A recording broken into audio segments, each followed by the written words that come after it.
it is impossible to live in this city for many people and unattainable for a lot of families. That's a problem. We need more housing across the spectrum, and we're not doing enough. So you have cities like Minneapolis, states like Oregon and California that have done away with single-family zoning. What do you think of that idea?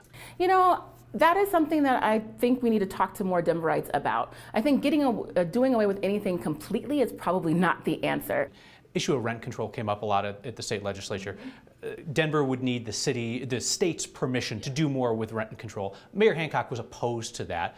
Mayor of Denver could be a very vocal presence on the issue of rent control. What do you think? Yeah, you know, I think rent control is interesting. I think it's become a very divisive phrase or slogan, if you will, like we've seen so many others. But there are things about ensuring that we're stabilizing the cost of housing that actually work and are great ideas. But we want to make sure that we're not doing is incentivizing people to stay in rent-controlled housing so that new people can't come in. How about homeless sweeps? Would you continue that policy? Yeah, well, I think the sweeps are an example of failed policy.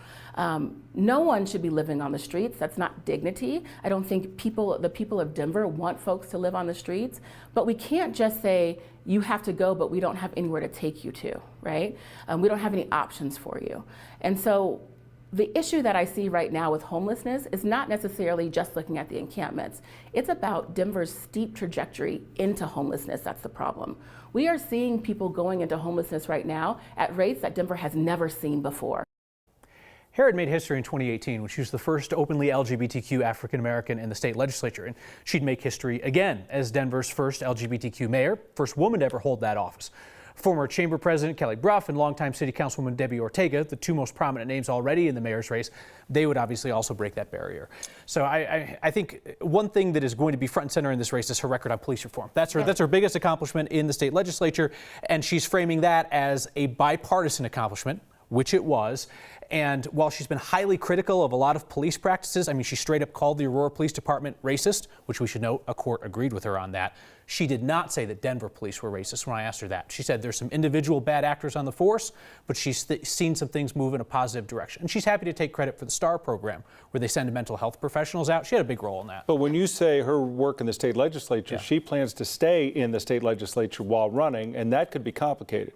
Yeah, because remember, the Denver mayor's race isn't until next spring, and it's going to be coming right at the end of the legislative session. So she has a big role at the state legislature. She told me today she is going to stay in the state legislature while she's running for mayor, and within the last hour got some clarity on kind of a tricky situation, because when that legislative session's going on, she cannot accept donations from anybody who is a lobbyist.